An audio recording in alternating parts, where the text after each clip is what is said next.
Hartlike goeiemiddag en welkom terug hier by jou stem in die hart van die paradys. Ja, wat interessante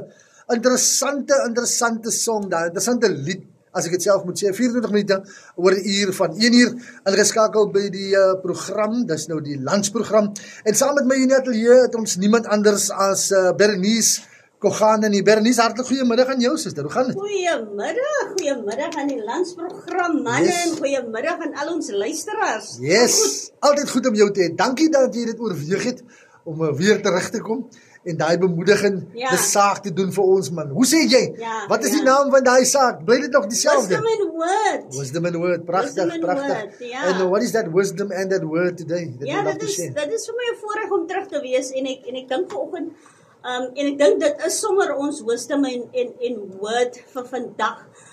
In die military force is daar 'n woord wat hulle noem R&R. Yes. En dit staan vir rest and relaxation. Yes. En ek was lank weg. Ek was meer as 'n maand weg. Ja. En nie net op die platform nie, maar ook op ander goed het die Heilige Gees vir my gesê, staan net so 'n bietjie terug, eers. Vat 'n breek, gaan op 'n R&R.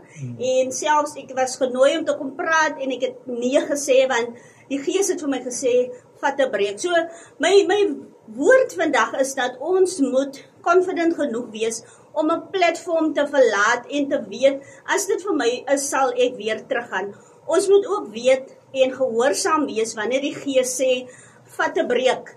Want in die military, wanneer daar vir die beampte gesê word om op 'n R&R te gaan, is dit gewoonlik na hy uit 'n stawwe fight kom of 'n groot oorlog kom en daar moet tyd gemaak word vir jou om net weer te relax, jouself te vervul, familietyd te spend en te fokus op ander dinge. So my woord vanmiddag vir elkeen is, wees confident genoeg om 'n R&R breek te vat van enige platform af, whether dit nou ministry is of in jou werksplek, en weet dat as dit aan my behoort en die tyd is reg, sal ek weer terugkom en my plek weer inneem, verfris en vernuwe. So ek is excited vir die nuwe leg van Wisdom and Word wat nou vorentoe weer gaan. Absoluut fantasties. Baie dankie Bernice, en ek vertrou jy gaan 'n fantastiese middag hê. Ja, julle ook en ons luisteraars. Daar sê dis